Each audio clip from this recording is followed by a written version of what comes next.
ಮಯೂರಿ ಮನೆ ಸೊಸೆ, ಅವಳನ್ನ ಹೋಗೆ ಬಾರೆ ತೆಂಗಿನ ಚಿಪ್ಪು ಅಂತೆಲ್ಲ ಕರಿತೀಯಲ್ಲ, ನಾಚಿಕೆ ಆಗಲ್ಲ ನಿಂಗೆ? ನಿಮ್ಮಪ್ಪ ಹೇಳಿದ್ರು ನೀನ್ ಬುದ್ಧಿ ಕಲ್ತ್ಕೊಂಡಿಲ್ಲ ಅಂದ್ರೆ ನಾನ್ ನಿನಗ್ ಬುದ್ಧಿ ಕಲಿಸ್ಬೇಕಾಗತ್ತೆ.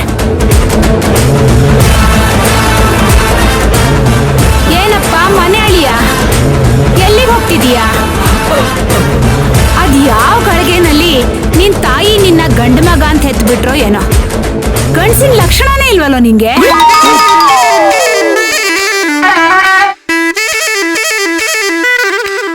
ಏನ್ರಿ ಹೀಗೆ ಹೇಳ್ತಿದ್ದೀರಾ? ಅಲ್ಲ, ನನ್ ಗಂಡಸು ಅಂತ ಕತ್ತಲ್ಲಿ ಬೋರ್ಡ್ ಹಾಕೊಂಡು ಓಡಾಡ್ಲ?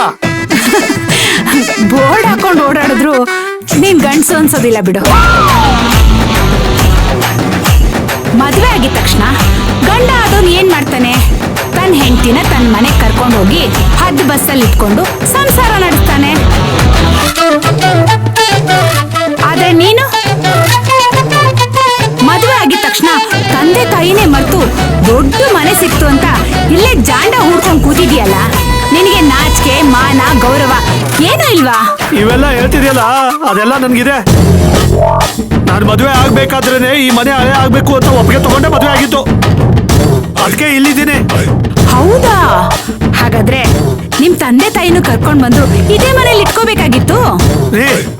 ಅವರೆಲ್ಲ ಹೀಗ್ ಬರೋದಿಲ್ಲ. ಅವರಿಗೆ ತುಂಬಾ ಸ್ವಾಭಿಮಾನ ಇದೆ. ಅಂತ ಸ್ವಾಭಿಮಾನಿಗಳ ಹೊಟ್ಟೆನಲ್ಲಿ ಹುಟ್ಟಿ ಹೀಗ್ ಹಂಗಾಮಿ ತರ ಬದುಕ್ತಾ ಇರೋ ನಿನ್ ಜೀವನನ ಆ ದೇವ್ರೇ ಮೆಚ್ಚಬೇಕು. ಅಲ್ಲ ಸಬ್ಬು, ನಿನ್ ಗಂಡನ ಬಗ್ಗೆ ಹೇಗೆಲ್ಲ ಹೇಳ್ತಿದ್ದಾಳೆ, ನೀನ್ ನೋಡ್ಕೊಂಡು ಸುಮ್ನೆ ಇದೀಯಲ್ಲ, ಏನಾದ್ರೂ ಹೇಳು. ಅವಳೇನೋ ಹೇಳಕ್ಕಾಗತ್ತೆ?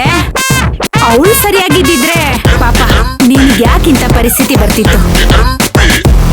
ನೋಡಿ, ತುಂಬಾ ಓವರ್ ಆಗಿ ಮಾತಾಡ್ತಾ ಇದ್ದೀರಾ. ಮರ್ಯಾದೆಯಿಂದ ಇಲ್ಲಿಂದ ಹೋದ್ರೆ ಸರಿ. ಹೋಗ್ಬೇಕಾಗಿರೋದು ನಾನಲ್ಲ ಮಗಳೇ, ನೀನು. ಅಪ್ಪ ಅಮ್ಮ ಮಾಡಿರೋ ಗಂಟೆನ ಹೊಡಿಯೋದಕ್ಕೆ ಇಲ್ಲೇ ತಳ ಹುಡ್ಕೊಂಡು ಕೂತಿದ್ಯಲ್ಲ, ಹೋಗ್ಬೇಕಾಗಿರೋದು ನೀನು.